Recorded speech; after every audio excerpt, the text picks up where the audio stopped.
untuk praktikum fisika elektro memang kita nanti diberi kesempatan untuk mengupgrade nilai. Artinya yang kemarin default B itu masih diberi kesempatan untuk mengupgrade. Cuman baru kemarin itu ternyata upgrade-nya itu maksimal akhir Maret. Nah, berarti kita harus kalau mau mengupgrade ya berarti sebelum akhir Maret itu masih bisa mengupgrade. Tapi kalau sudah Maret kemungkinan tidak bisa. Nah, jadi memang dari diktinya itu memang ada periode untuk upgrade-nya. Kalau kemarin diberitahu ternyata upgrade-nya itu maksimal akhir Maret, sesudah April nanti kemungkinan tidak bisa. Kemungkinan tidak bisa itu berarti mungkin juga masih bisa, mungkin juga tidak. Karena kalau sesuai jadwal yang diberikan itu ternyata hanya sampai akhir Maret. Tetapi yang semester kemarin pun juga ada pengunduran penutupan untuk upgrade yang semester kemarin. Tapi kan kita tidak tahu nanti apakah nanti mau diundur dari diktinya ataukah tidak seperti itu. Nah, untuk itu memang kita harapkan nanti nilai kalian sudah B ya, tapi nanti kalau mau di-upgrade nah, kita masih memberi kesempatan. Ya. Dan kemarin pun juga saya sudah memperlihatkan di e-learning sudah saya upload beberapa materi yang ada di situ.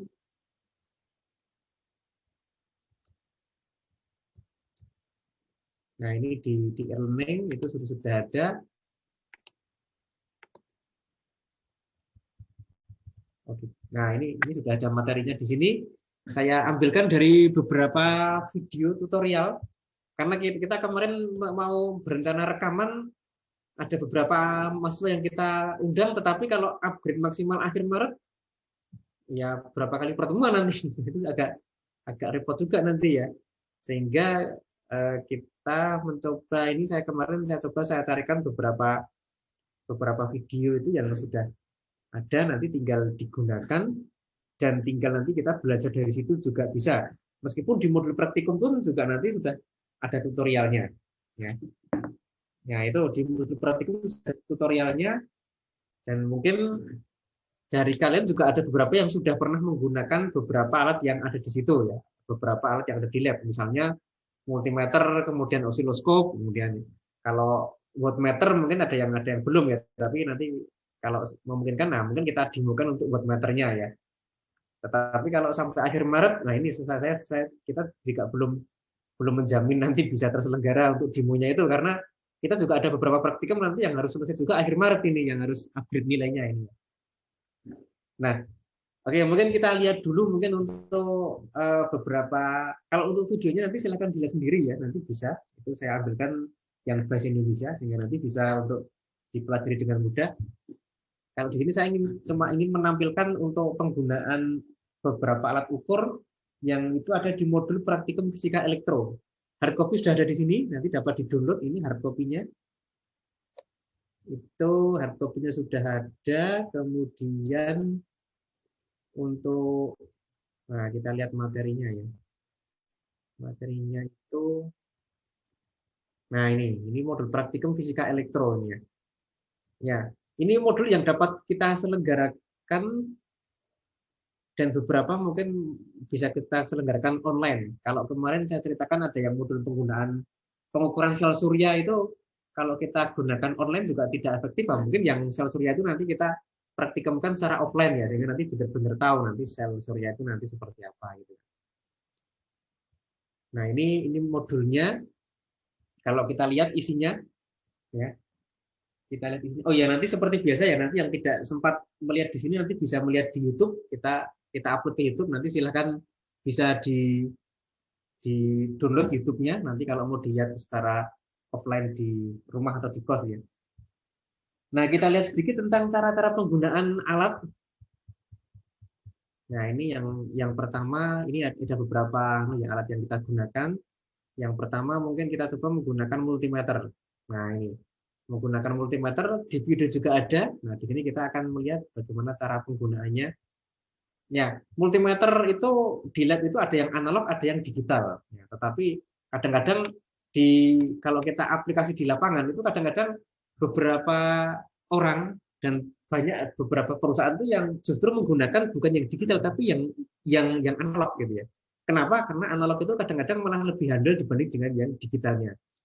Ya, kalau untuk keperluan praktis kadang-kadang menggunakan digital. Tapi kalau nanti yang harus menggunakan alat ukur dan menggunakan keperluan di lapangan itu kadang-kadang banyak digunakan yang analog malahan.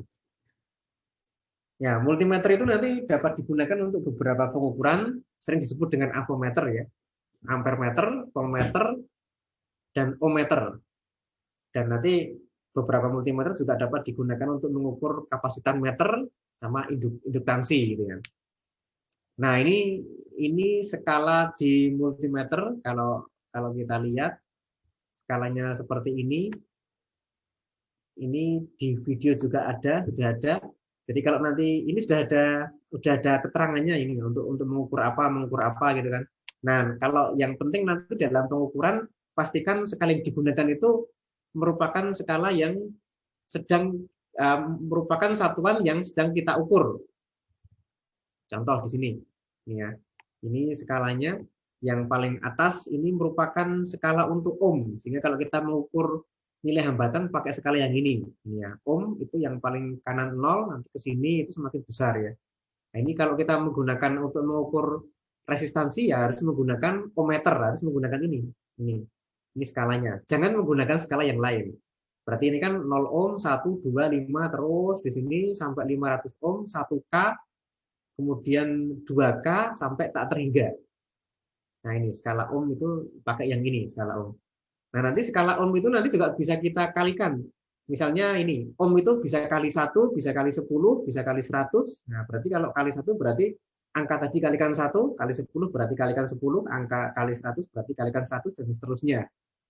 Nah, berarti kalau kita menggunakan kali 1 pakai angka tadi, kalau kali 10 berarti ini nilai ini kalikan 10, berarti ini 10 ohm, 20 ohm. Kalau di sini berarti 50 ohm gitu ya. Nah, itu. Kalau menggunakan ohmmeter kita harus menggunakan skala ini. Kalau menggunakan avometer ini digunakan untuk mengukur tegangan dan arus harus menggunakan skala yang ini. Nah, ini ada VA. VA ini tegangan dan arus ya. Ya. Oh ya, kalau nanti ada yang mau tanya silakan langsung tanya aja ya, langsung di unmute mic-nya terus nanti tanya, atau mungkin bisa raise hand juga bisa nanti ya.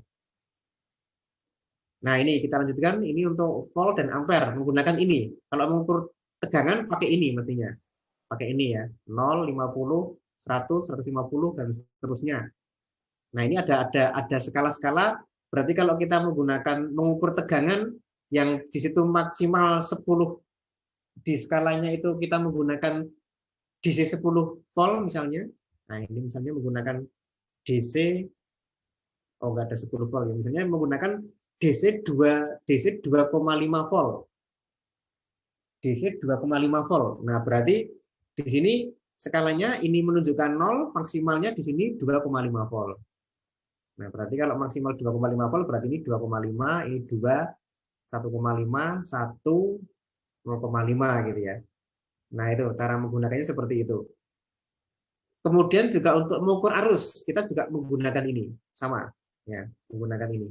Jadi ini mengukur tegangan sama arus menggunakan skala yang ini untuk mengukur tegangan dan mengukur arus. Nah, ini yang harus diperhatikan nanti jangan sampai menggunakan skala yang lain nanti. Nah, kemudian khusus untuk avometer yang ini itu di sini ada untuk pengukuran khusus untuk 10 volt, AC 10 volt. Nah, ini di sini untuk mengukur tegangannya, ini ada DC, juga ada AC. AC-nya 10 volt. Ya. Ya. Jadi kalau dilihat di sini itu untuk mengukur tegangan arus itu menggunakan ini skalanya. Kalau kita menggunakan maksimal 10 volt berarti ini 10 volt 8 gitu ya. Tapi khusus untuk AC 10 volt jangan menggunakan ini.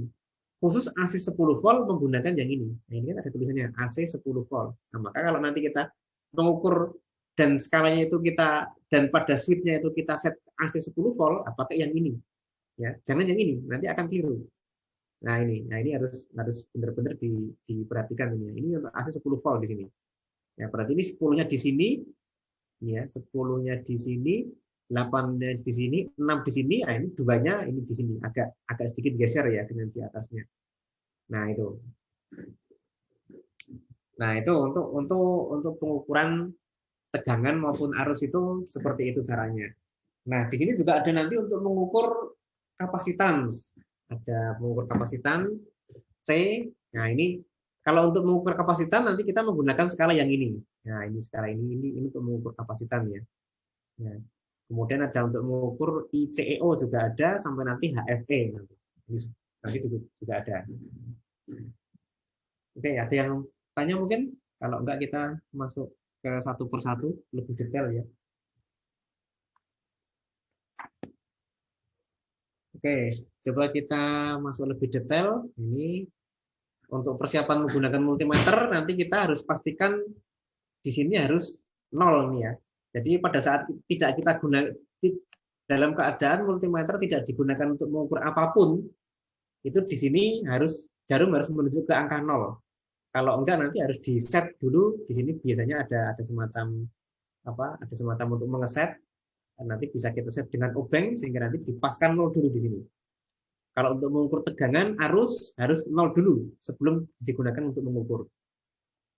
Nah, itu sehingga nanti pengukuran dapat lebih tepat. Kemudian nah kita masuk ke pengukur tegangan. Nah, ini saya kira juga masih mudah ini ya. Mengukur tegangan, nah ini caranya sudah ada di situ, sudah ada di kitab. Ini mengukur tegangan, misalnya tegangan baterai diukur. Tegangan baterai diukur berarti kedua probe dari multimeter kita tempatkan di terminal plus dan min. Yang plus itu yang merah, min itu yang hitam. Nah, sebelum kita set untuk ukur, posisikan ini di DC voltmeter. Ya, DC voltmeter. Kalau kita sudah tahu tegangan ini baterainya, oh ini kira-kira 1,5 volt lah. Kita set DC voltmeternya misalnya ke 3 volt, itu boleh. Yang mendekati 1,5. Sedikit lebih tinggi dari 1,5. Tapi kalau kita mengukur tegangan yang belum tahu tegangannya, kita set dari yang paling tinggi dulu. Kita nggak tahu tegangan ini berapa, kita set paling tinggi dulu di sini, 1000 volt. Oh 1000 volt belum kelihatan, turunkan 500, turunkan 250 gitu ya. Nah, seperti itu caranya. Kenapa kok multimeter bisa digunakan untuk mengukur tegangan? Nah, ini kan sebenarnya ini kan dari tegangan ini kan mengalir arus ke dalam multimeter masuk ke sini. Arus ini menggerakkan jarum. Nah, ini sehingga nanti jarumnya bisa bergerak sehingga nanti kita bisa mengukur tegangannya. Jadi pada hakikatnya meter itu entah itu voltmeter, entah itu ampermeter, entah itu ohmmeter, itu kan jarum itu dapat bisa bergerak kalau ada arus yang masuk ke sini. Kalau untuk mengukur tegangan, arusnya masuk ke sini, ya dia nanti bisa menggerakkan jarum sehingga jarum bisa bergerak. Nah, ini untuk mengukur tegangan DC itu caranya seperti itu. Untuk mengukur tegangan AC sama. Nah, seperti ini ya. Tegangan AC masuk ke sini. Nah, ini ada tegangan AC di sini, sebenarnya tegangan ini ada arus yang masuk ke sini. Sehingga nanti arus ini nanti akan disearahkan kemudian nanti menggerakkan jarum. Ya. Jadi kalau pada voltmeter AC itu nanti arus yang masuk itu kan AC, disearahkan dulu kemudian baru menggerakkan jarum.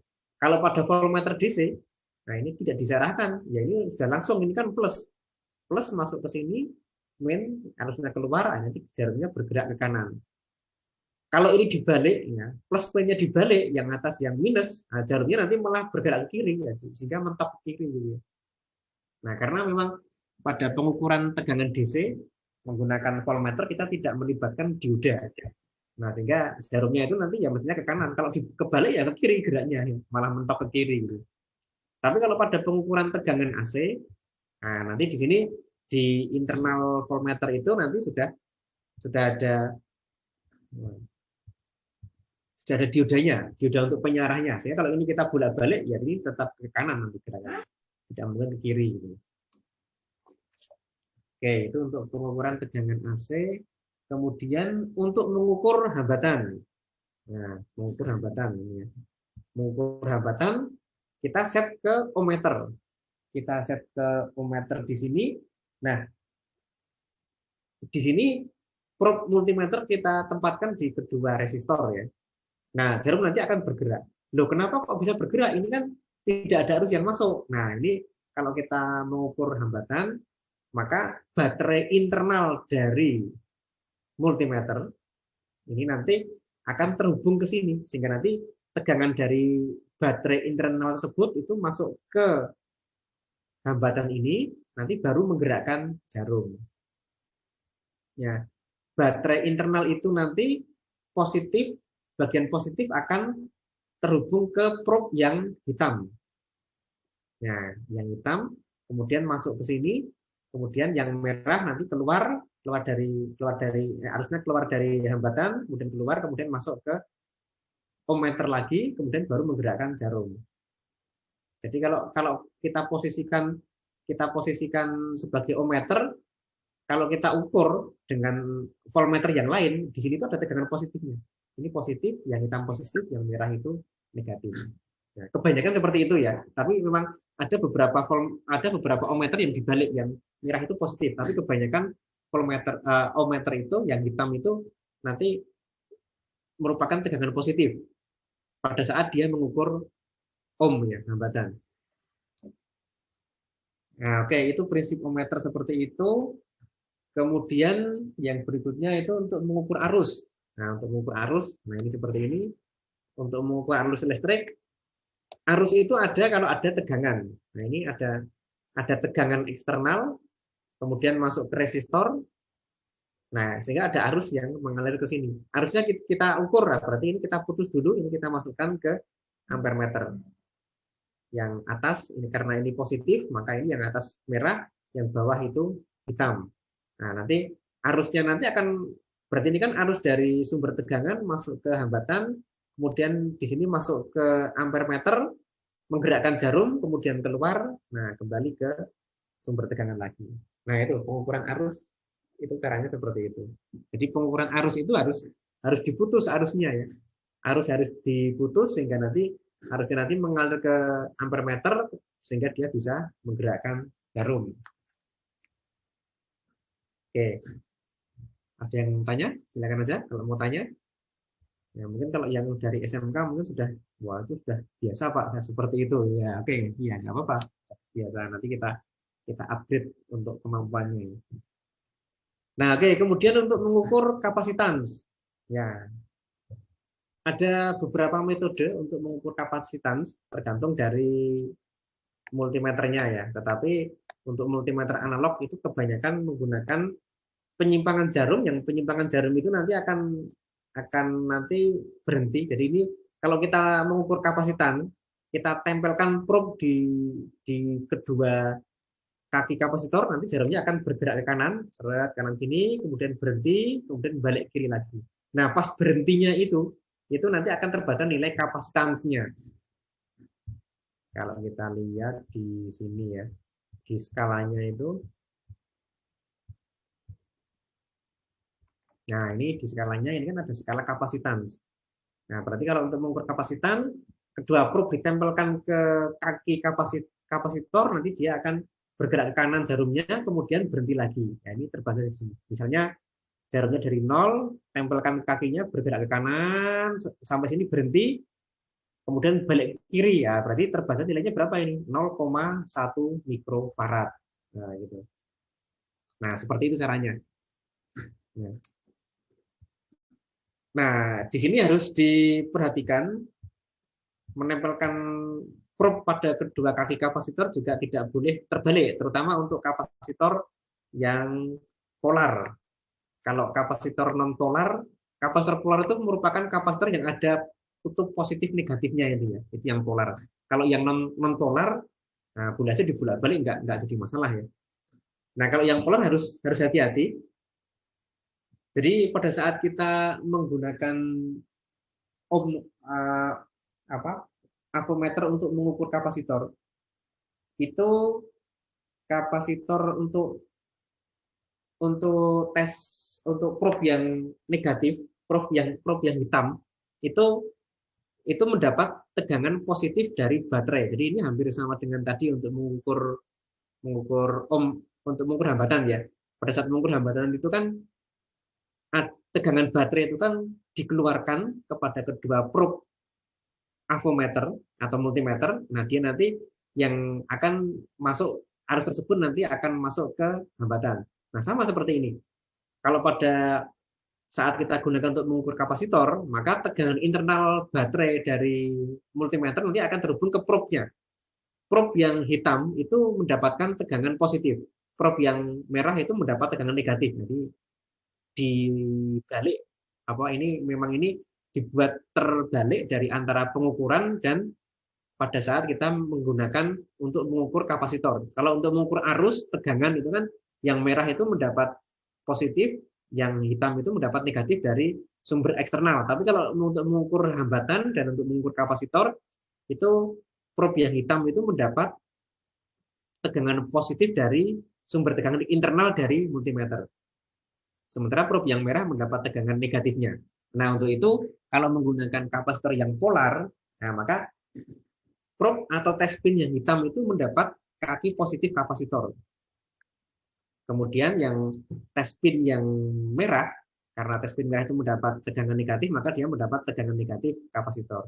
Nah, sehingga kita bisa mendapatkan pembacaan yang benar. Kapasitor polar itu kalau diberi tegangan yang benar, polaritasnya plus ya plus min ya min nanti akan bisa bekerja sesuai dengan kapasitasnya. Misalnya 0,1 mikrofarad, berarti dia bisa menggunakan kapasitas 0,1 mikrofarad. Kalau tegangannya dibalik, ya tegangannya dibalik, dia tidak akan bisa digunakan secara penuh kapasitasnya. Nah itu. Dan kalau tegangannya terbalik tapi cukup tinggi, itu malah bisa meletus kapasitornya ya. Sehingga kadang-kadang kalau masang kapasitor yang polar kalau kebalik bisa meletus nanti kalau tegangannya tinggi ya. Tinggi itu maksudnya kalau kapasitor tersebut mempunyai working voltage atau tegangan kerja 16 volt, diberi 16 volt, terbalik bisa meletus. Tapi kalau cuma diberi setengah volt terbalik, ya mungkin tidak apa-apa, tidak akan meletus. Nah itu untuk pengukuran kapasitor itu seperti itu ya. Nah kemudian untuk mengukur dioda, nah ini untuk mengukur dioda, nah ini seperti ini caranya juga sudah ada. Dioda itu kalau diberi tegangan maju ada arus, diberi tegangan balik tidak ada arus, berarti nanti kalau di dioda itu nanti yang atas ini ya, yang atas, yang ini probe atau test pin hitam, ini test pin merah. Ini kalau kita posisikan ke skala ohmmeter ini kan berarti yang probe yang hitam ini mendapat positif baterai internal multimeter. Yang merah mendapat negatif baterai internal. Nah, sehingga kalau ini positif, ini negatif, ada arus ke sana. Kalau kita set ke pengukuran ohmmeter, jarumnya bergerak gitu. Tapi kalau dibalik, ini berarti ini positif, ini tegangan positif didapat dari internal baterai, ini tegangan negatifnya. Kalau diodanya seperti ini, ya nggak ada arus ke sana. Nah, berarti jarum tidak bergerak ke kanan. Kalau dalam kondisi ini kok jarum bergerak ke kanan, berarti diodanya sudah bocor ya. Ini kan mestinya kan nggak ada arus ke kanan. Tapi kalau ada arus berarti sudah bocor. Nah itu semua sudah ada di diktat ya nanti dapat dibaca. Oke, sampai di sini dulu. Mungkin ada yang ditanyakan? Ya. Nah itu prinsip pengukuran untuk pengukuran menggunakan multimeter ya. Ya. Nah, kemudian di sini ada pertanyaan di sini. Ada pertanyaan di subbab 144. 144. Nah, ini. Ya. Multimeter yang biasa kita gunakan itu biasanya untuk arus yang kecil ya. Ya, tetapi ada multimeter yang bisa digunakan untuk mengukur arus yang besar, sampai 10 ampere itu ada. Ada juga, tapi kebanyakan arusnya kecil. Nah, kalau arusnya kecil, nah kita kalau mau mengukur arus besar itu caranya bagaimana? Ya susah. Nah, untuk itu kita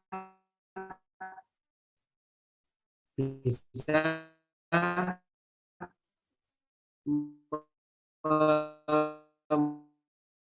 membuat rekayasa di sini. Nah, inilah penting nanti rekayasa bagaimana kita menggunakan alat yang namanya rekayasa itu, diantaranya seperti itu. Nah ini contohnya ini. Dengan bantuan sebuah resistor 1 ohm, multimeter yang Anda gunakan dapat digunakan untuk mengukur arus DC hingga 10 ampere. Caranya bagaimana?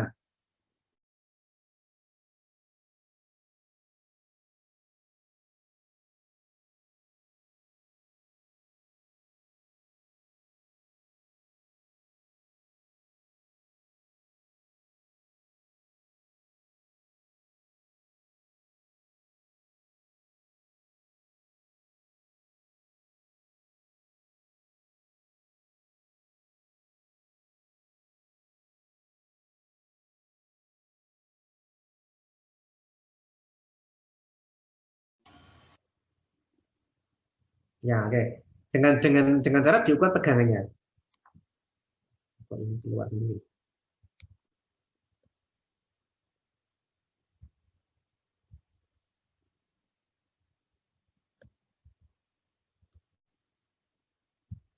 Ya, jadi arus kita lewatkan ke resistor, resistor kita ukur tegangannya, tegangan itu kita konversi ke arus. Nah, itu bisa seperti itu. Nah, kemudian pertanyaan yang lain, nah ini, multimeter yang kita gunakan itu biasanya tidak dapat digunakan untuk mengukur arus AC. Nah, terus untuk mengukur arus AC bagaimana? Nah, hampir sama dengan tadi ya. Nah, itu. Ya ini contoh-contoh pertanyaan di sini ya. Nah, pertanyaan ini nanti akan kita gunakan untuk mengupgrade nilai kalian jika nanti dijawab dengan benar. Nah, nanti akan saya jelaskan nanti bagaimana untuk menjawabnya. Oke. Oke, itu kita tampung dulu ya pertanyaannya ya. Itu untuk bab 1 tentang pengukuran menggunakan multimeter. Oke, ada yang tanya mungkin sampai di sini? Sebelum kita teruskan. Ini sekilas ya, karena nanti kalau melihat videonya juga ada. Nah, kemudian untuk pengukuran menggunakan osiloskop.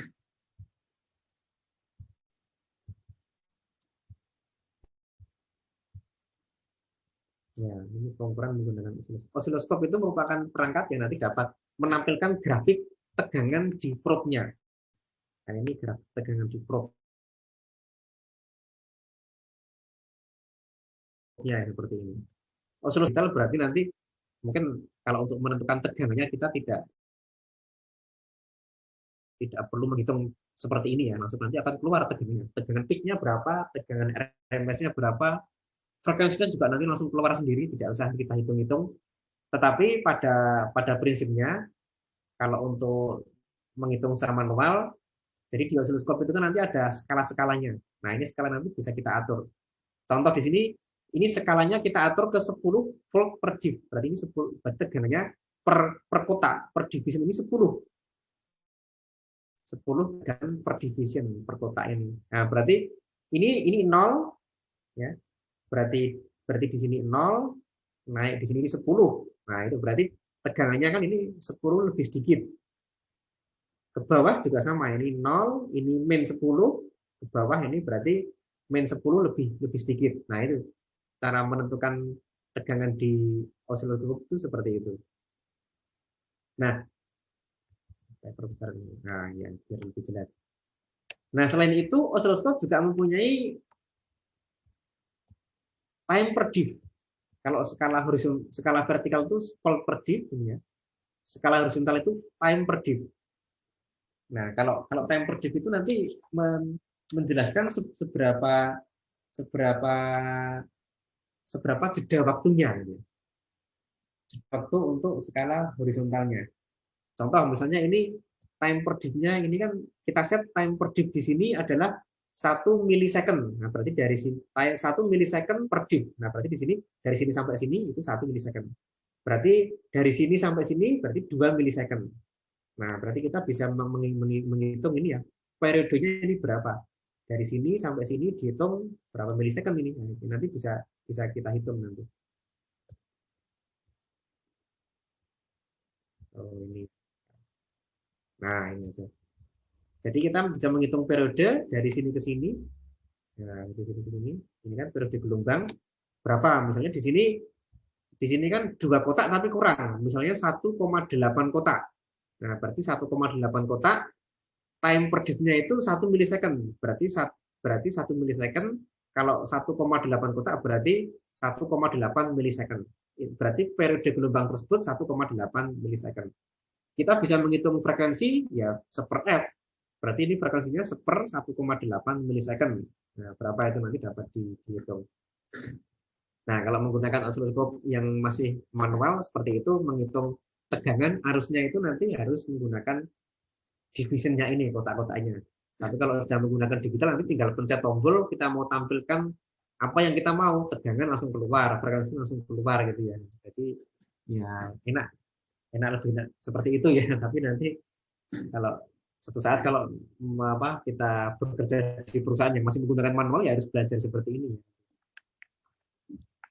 Nah, itu untuk menggunakan osiloskop nanti mungkin lebih lebih enak kalau itu ya melihat video yang di demonya itu nanti akan lebih enak mungkin untuk melihatnya. Oke, mungkin ada yang tanya mungkin untuk penggunaan osiloskop.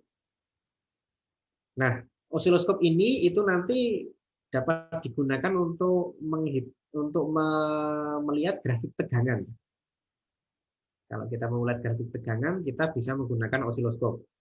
Nah, sekarang kalau untuk melihat grafik arus, kalau melihat grafik arus bagaimana?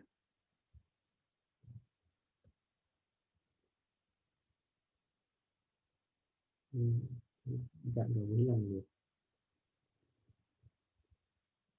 Harus dihapus. Oke. Oke, kalau untuk melihat grafik arus bagaimana? Nah, ini.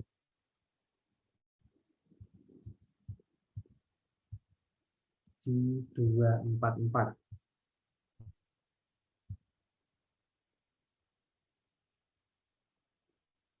Ya. Oh, nggak ada pertanyaan tentang itu ya. Oke. Jadi osiloskop itu merupakan perangkat yang dapat digunakan untuk menghitung atau untuk mengamati grafik tegangan. Tetapi kalau nanti kita mau mengamati grafik arus tidak bisa. Terus solusinya bagaimana? Ya berarti tegangan tersebut kita lewatkan ke sebuah resistor sehingga nanti arus yang lewat resistor itu akan menjadi tegangan. Gitu. Kalau tegangan kita lewatkan ke resistor,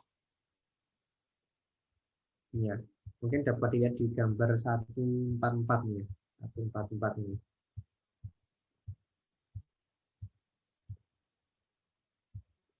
Ya, gini. Jadi ini tegangan DC, ini arusnya mengalir ke sini, ini diukur dengan ampere meter bisa.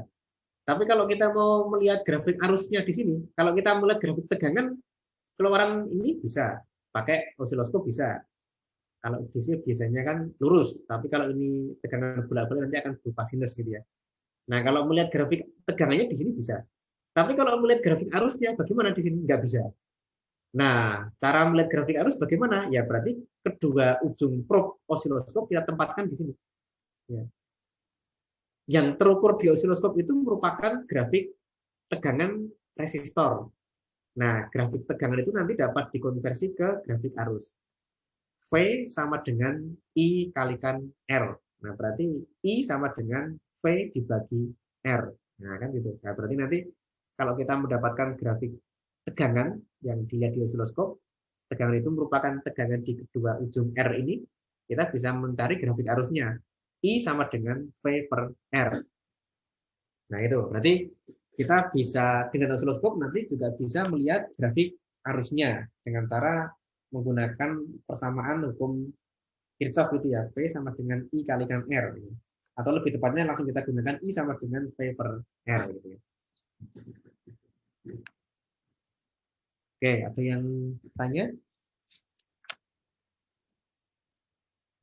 Oke, kalau tidak ada, nah ini berikutnya, yang berikutnya itu nanti kita ada rangkaian integrator. Nah, rangkaian integrator ini sekaligus nanti ini merupakan rangkaian untuk filter, filter LPF, low pass filter. Low pass filter itu filter yang nanti meluluskan frekuensi rendah. Berarti frekuensi tinggi akan dihilangkan, frekuensi rendah nanti akan diteruskan. Rangkaiannya ini sederhana seperti ini. R dan C ini. Nanti ini banyak digunakan kalau yang hobi mungkin audio gitu ya. Nanti low pass filter ini nanti digunakan untuk yang bass. Bass itu meluluskan frekuensi rendah. Kalau kalau high pass filter itu untuk yang treble, itu yang meluluskan frekuensi tinggi. Nah, ini low pass filter seperti ini. Nah, ini nanti di sini kalau kita coba, ya, di sini diberikan tegangan AC. Nah, nanti mungkin bisa menggunakan, kalau mau mencoba ini bisa menggunakan Proteus ya. Bisa menggunakan Proteus di sini. Ini input diberi tegangan AC, di output juga ada tegangan AC-nya akan keluar. Nah, nilai besarnya tegangan AC di input dan di output nanti tidak akan sama. Ya, tidak akan sama. Nah, itu tergantung dari frekuensinya. Karena ini low pass filter, nah maka semakin tinggi frekuensinya, kalau ini tegangannya itu 1 volt, di sini akan semakin rendah. Ya, jadi rangkaian ini akan menindas frekuensi tinggi. Semakin tinggi frekuensinya, Vout akan semakin turun. Semakin rendah frekuensinya, Vout akan semakin naik. Tetapi Vout tidak akan melebihi Vin, ya, karena Vin-nya kalau Vin 1 volt, ya Vout maksimal ya 1 volt. Jadi ini low pass filter itu menindas frekuensi tinggi. Semakin tinggi frekuensi, Vout-nya akan semakin turun. Nah, di sini perbandingan antara Vout dengan Vin dinamakan dengan penguat, atau sering disebut dengan AV, penguat tegangan. Vout per Vin. Nah, ini AV sama dengan Vout per Vin. Nah, ini kalau disimulasikan menggunakan ya, Proteus bisa ini ya, seperti ini.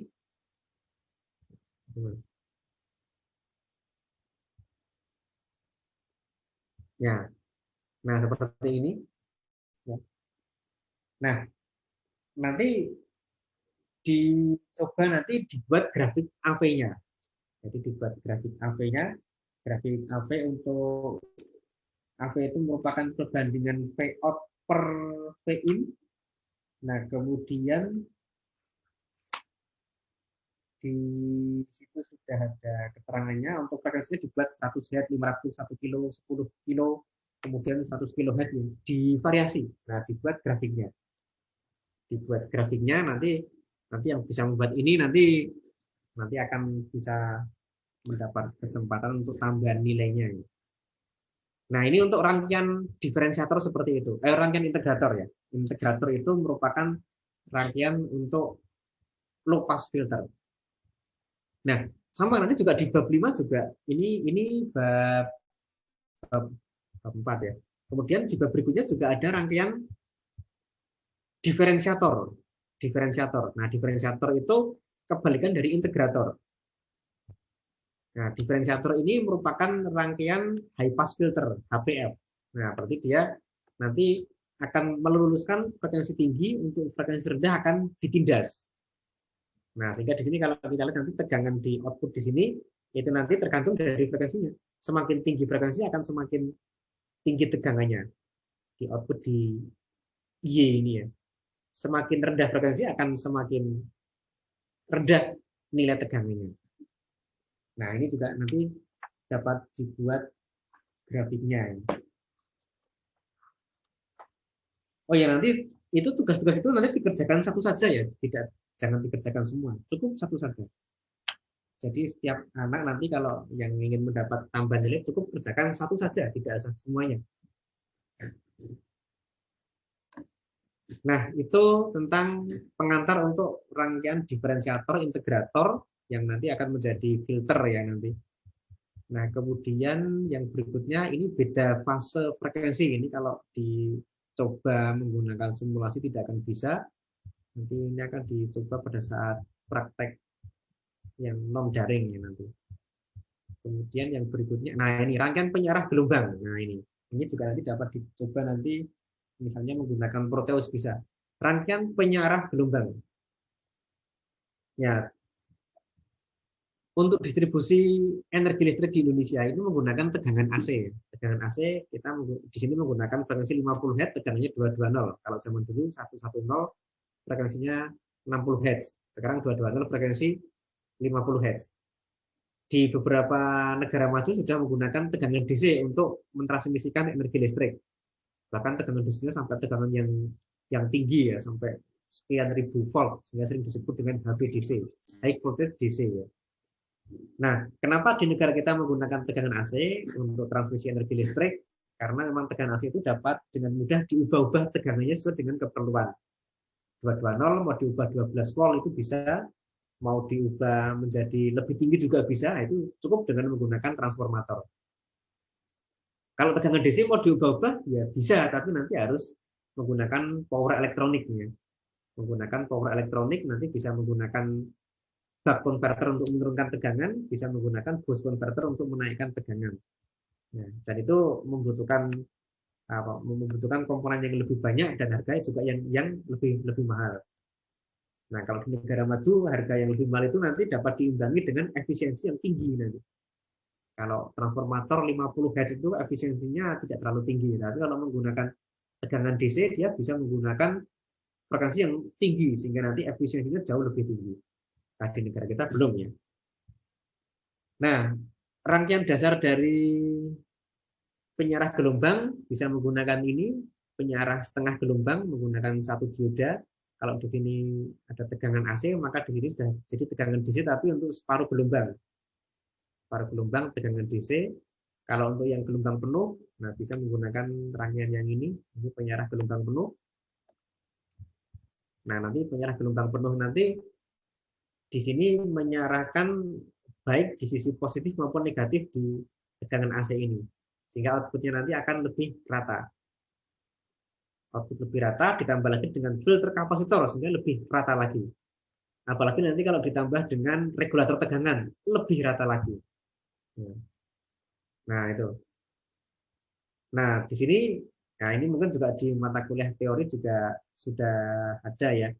Nah, di sini ada sedikit soal di sini. Nah, ini. Nah, ini tegangan di sini, tegangan di keluaran di sini itu pasti ada ripple-nya atau kerut gitu ya. Kerut itu kan berarti ada semacam riaknya, naik turunnya itu nanti ada di situ.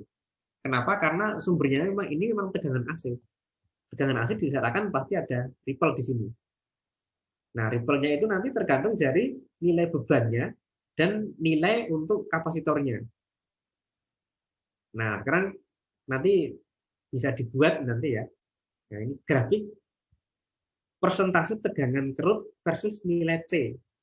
Contohnya kalau ini outputnya itu 5 volt, outputnya itu 5 volt, tegangan kerutnya itu 0,5 volt. Nah, berarti kan persentasenya 0,5 dibagi dengan 5 volt, berarti kan 1%. Nah, itu berarti ripple-nya itu 1%. Power supply yang bagus untuk 50 Hz itu kalau kerutnya 1% sudah bagus ya. Untuk frekuensi 50 Hz. Nah, itu. Nah, ini nanti bisa dibuat tegangan untuk persentase tegangan kerut atau variable dibagi dengan VDC-nya kalikan 100%. Persentase tersebut itu nanti akan berubah dengan berubahnya C. Semakin tinggi C akan semakin kecil tegangan ripple-nya. Semakin besar R akan semakin kecil tegangan ripple-nya. Nah, untuk itu kalau kita lihat ya, power supply yang memberikan arus yang besar berarti kan ini R-nya kecil. Ya, C-nya harus besar juga agar tekanan ripple-nya itu tidak begitu besar sehingga tidak mengganggu rangkaian yang ini, yang AB ke kanan ini, rangkaian yang disuplainya nanti. Nah, ini nanti yang bisa membuat grafik ini nanti juga akan mendapat kesempatan untuk nanti mendapatkan nilainya itu naik. Nah, itu materinya. Kemudian berikutnya yang karakteristik lampu pijar ini kalau mau disimulasikan juga belum bisa. Kemudian untuk yang berikutnya yang terakhir itu menggunakan wattmeter ya, daya listrik. Nah, ini nanti kita mengukur daya listrik nanti akan, kalau ini juga mau disimulasikan juga susah ini ya. Jadi kita melihat karakter daya listrik untuk ada beban yang resistif murni, lampu pijar. Kemudian juga nanti ada lampu TL, lampu fluoresen ini ya. Itu juga ada karakternya. Kemudian nanti lampu SL dan lampu LED nanti juga ada karakteristik tersendirinya. Lampu TL, lampu pijar itu nanti mempunyai power factor itu 1, mendekati 1 ya. Meskipun kalau kita lihat arusnya nanti tidak sinus murni tapi ada sedikit cacat. Yang untuk lampu TL itu kalau kita lihat arusnya itu kacau sekali. Ruwet, tidak sinus lagi ya. Dan dia nanti faktor dayanya itu nanti tidak akan 1, pasti kurang. Yang lampu SL atau lampu LED itu juga nanti akan akan nanti kecil faktor dayanya, tidak akan satu. Arusnya juga nanti berantakan arusnya. Ya. Jadi memang kalau kita lihat nanti lampu pijar itu kan efisiensi paling paling rendah ya. Kenapa? Karena lampu pijar itu energi listrik diubah ke panas baru nanti menjadi cahaya. Tapi dia power faktornya itu tinggi, mendekati satu. Faktor daya mendekati satu. Lampu TL itu dari energi listrik diubah ke untuk mengionisasi gas. Kalau zaman dulu gas neon ya, sehingga disebut lampu lampu neon. Nah, dari gas yang terionisasi nanti akan menjadi cahaya. Jadi tidak ada panas. Panasnya cuma kecil panasnya ya. Nah, sehingga dia efisiensinya lebih besar.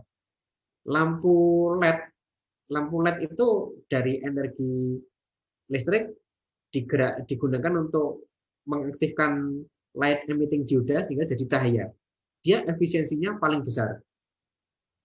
Ya.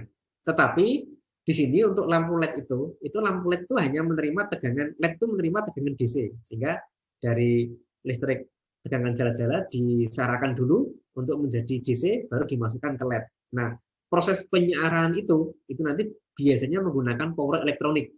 Power elektronik itu berarti dari 220 disarahkan dulu, kemudian baru dijadikan AC dengan frekuensi tinggi, baru diturunkan tegangannya, baru disarahkan lagi sesuai dengan kebutuhan dari LED tadi. Nah, itu menggunakan sistem power elektronik. Dia mempunyai efisiensi tinggi, tetapi power faktornya rendah. Nah, ini yang kita amati nanti di situ. Sehingga nanti kalau nanti mungkin akan terlihat bahwa nanti kalau menghitung daya di lampu pijar itu mudah. Ya, tinggal V kali I gitu ya. Nah, tapi kalau menggunakan lampu TL tidak semudah itu. Nanti ada daya nyata, ada daya semu gitu ya. Lampu LED juga sama, ada daya nyata, ada daya semu gitu ya. Sehingga nanti ada selisih ya. Kalau di lampu pijar itu kalau kita misalnya bebannya lampu pijar semua. Bebannya itu misalnya 220 1 ampere. Ya dayanya ya 220 watt gitu ya. Tapi kalau menggunakan LED 220 1 ampere. Nah, itu dayanya 220 memang. Benar 220, tapi nanti daya semuanya lebih tinggi dari itu. Nah, itu nanti yang akan kita amati sebenarnya seperti itu ya. Dan ini kalau menggunakan daring kayaknya juga agak susah ya karena tidak merasakan sendiri gitu ya. Oh, ternyata bebannya itu segini. Nah, itu nanti akan kita selenggarakan untuk non daring itu yang praktikum yang ini. Nah, oke, dari pertanyaan-pertanyaan yang ada di diktat di modul ini itu sudah saya masukkan ke Elena. Nah, itu di bagian bawah ini ya. Kerjakan salah satu saja, tidak usah semuanya.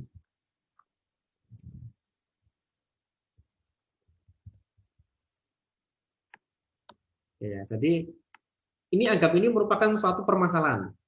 Anggap ini suatu permasalahan yang nanti harus diselesaikan.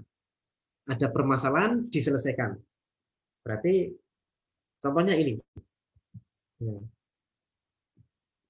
Jadi kalau format ini kan buatlah penyelesaian permasalahan berikut, kirimkan jawaban dalam format artikel ilmiah sesuai format di jurnal.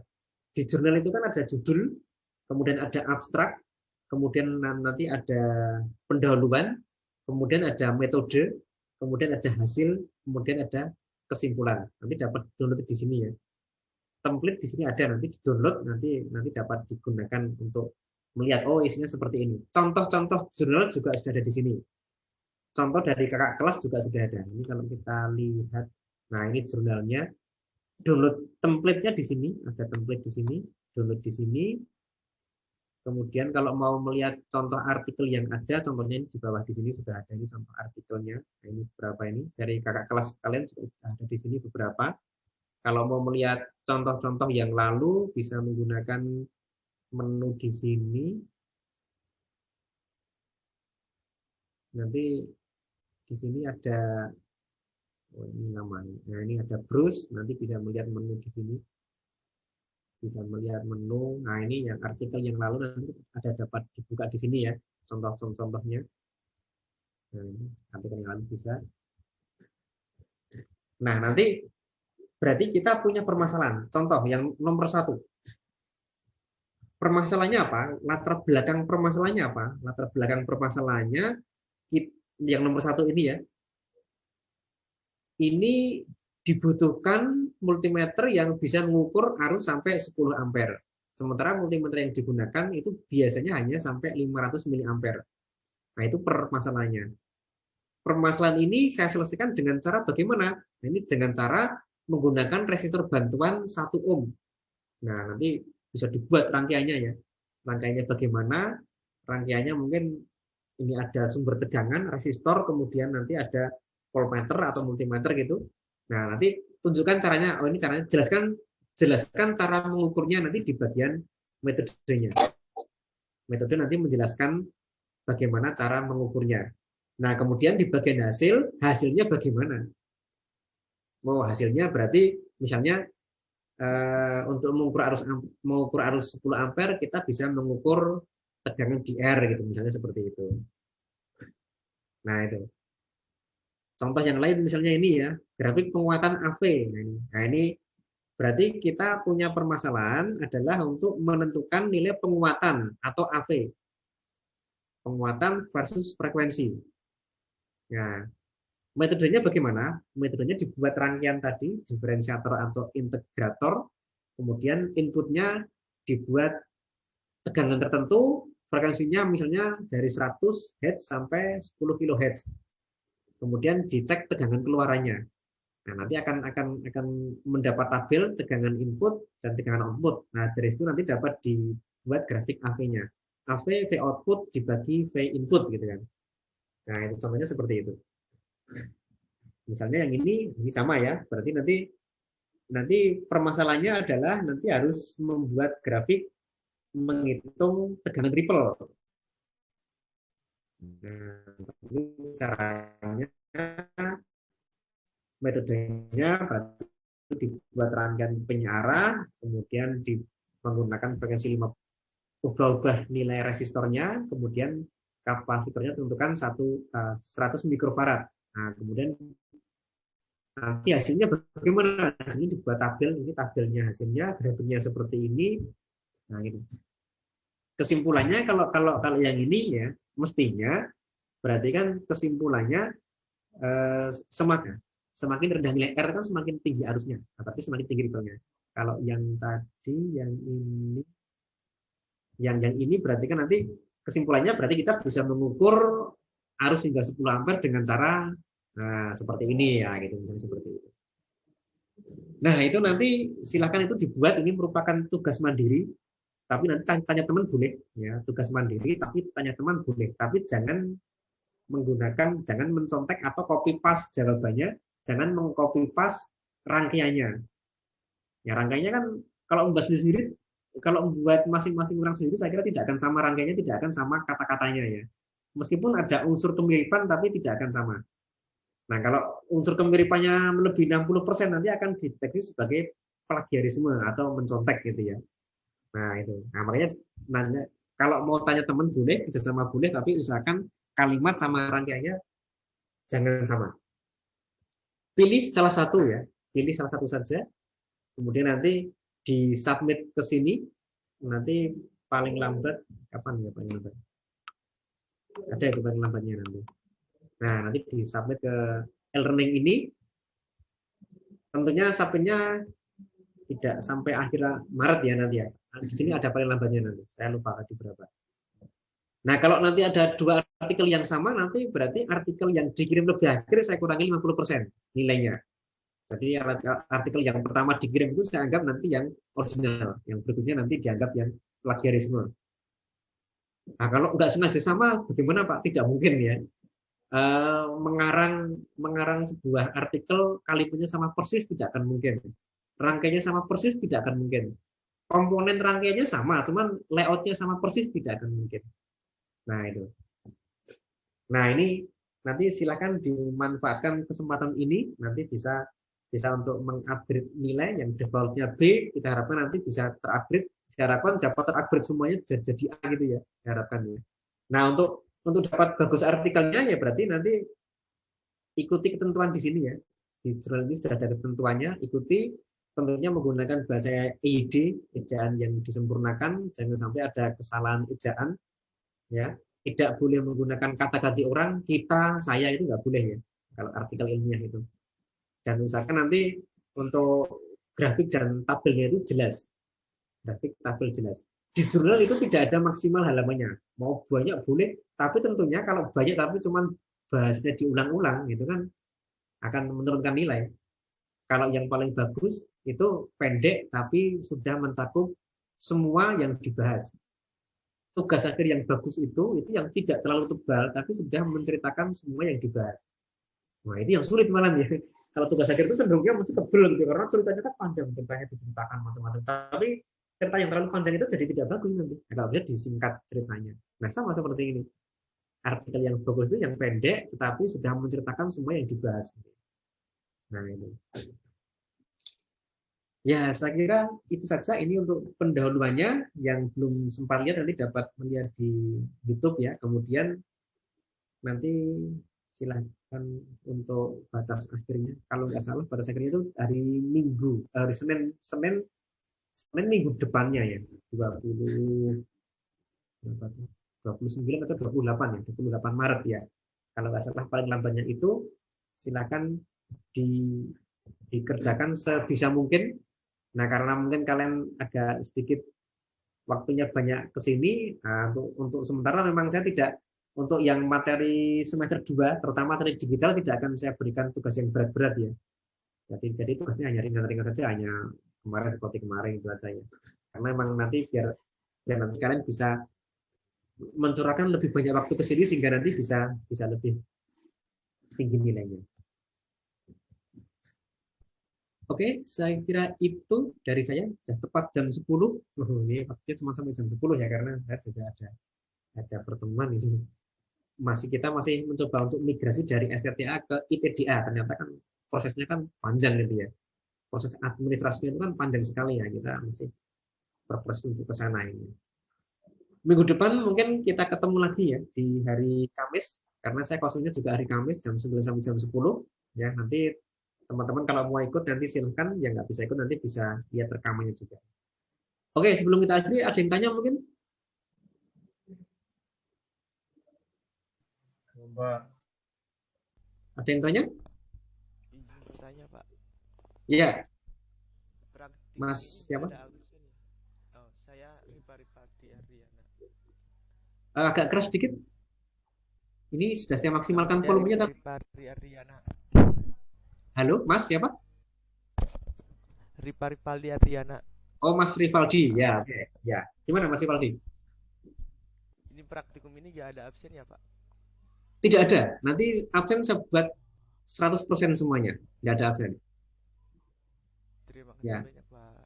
Ya. Nah. Jadi karena memang nanti tidak semuanya bisa ikut di sini ya. Jadi kan kalau kita masih di semester 1, nah mungkin masih bisa semuanya masuk dan presensi. Tapi kan semester 2 ini kan ada yang mengambil mata kuliah beda. Nah, sehingga mungkin ada yang tabrakan. Nah, ini saya jadikan absennya nanti full semua. Tidak ada yang tidak 100% gitu. Oke, ada lagi yang tanya? Tidak ada ya. Kalau nggak ada, saya akhiri sampai sekian ya. Kita nanti mungkin mengadakan pertemuan ini minggu depan. Kamis nanti ya, nanti Kamis itu nanti kalau kalian mau bertanya tentang materi yang kalian kerjakan, misalnya saya menggunakan rangkaian penyiar Pak, tapi kok di protesnya kok tidak mau jalan gitu, nah, boleh aja ditanyakan seperti itu, nggak apa-apa. Atau mungkin Pak ini yang mau dianalisis bagaimana apanya. Sampai sekian, sampai jumpa minggu depan ya.